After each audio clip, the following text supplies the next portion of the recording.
Kali ini kita akan membahas mengenai pemilihan dan pengelolaan bahan baku dan bahan habis pakai pada laboratorium.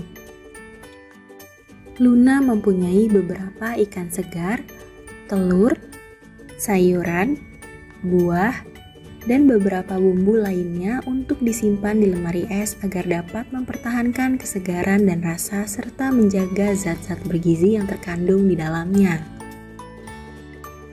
Tiba-tiba, Luna harus segera pergi ke kampus.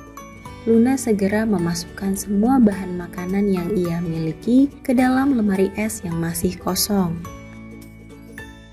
Beberapa hari kemudian, Luna hendak memasak ikan tersebut.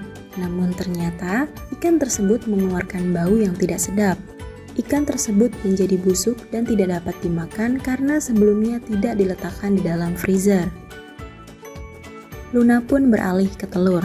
Ia pun kembali terkejut mendapati beberapa telur yang ia miliki telah pecah karena telur tersebut tidak diletakkan di tempat yang tersedia di pintu lemari es. Kemudian, Luna juga mendapati beberapa sayur dan buah mulai layu dan tidak segar lagi. Luna pun segera mengukur suhu lemari es yang ia miliki. Setelah diukur, suhu lemari es tersebut berada di antara 10-12 derajat Celcius. Suhu ini menunjukkan bahwa lemari es tidak memiliki suhu yang semestinya. Maka, lemari es tersebut telah rusak.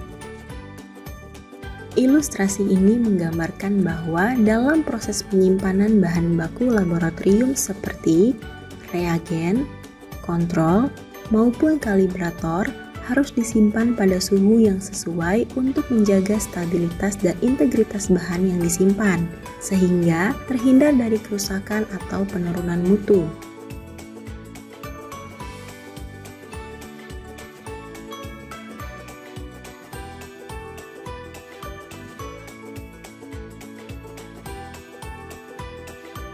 Jadi, laboratorium harus menyimpan semua bahan baku yang akan diterima sesuai dengan spesifikasi manufaktur.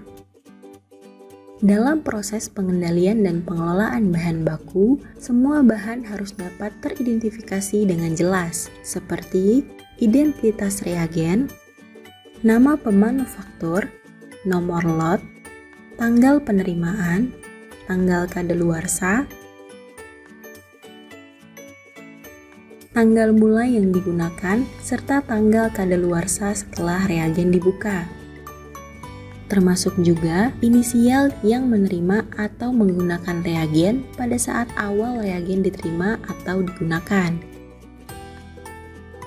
Rekaman kinerja ini diperlukan untuk memastikan reagen atau bahan baku lainnya dapat terus digunakan, termasuk menambahkan nama personel yang membuat dan tanggal pembuatannya untuk laboratorium yang membuat reagen sendiri. Laboratorium juga harus menetapkan sistem pengendalian persediaan bahan baku dengan memisahkan bahan baku yang belum digunakan atau bahan baku yang tidak dapat digunakan karena tidak memenuhi persyaratan dengan bahan baku rutin yang sudah digunakan. Sistem pengendalian dan pengelolaan bahan baku ini bisa menggunakan sistem first expired first out atau first in first out. Salah satu faktor penting yang perlu dilakukan dalam sistem pengendalian dan pengelolaan bahan baku adalah melakukan pemantauan suhu secara berkala dan mencatatnya dalam log pemeliharaan lemari es atau freezer.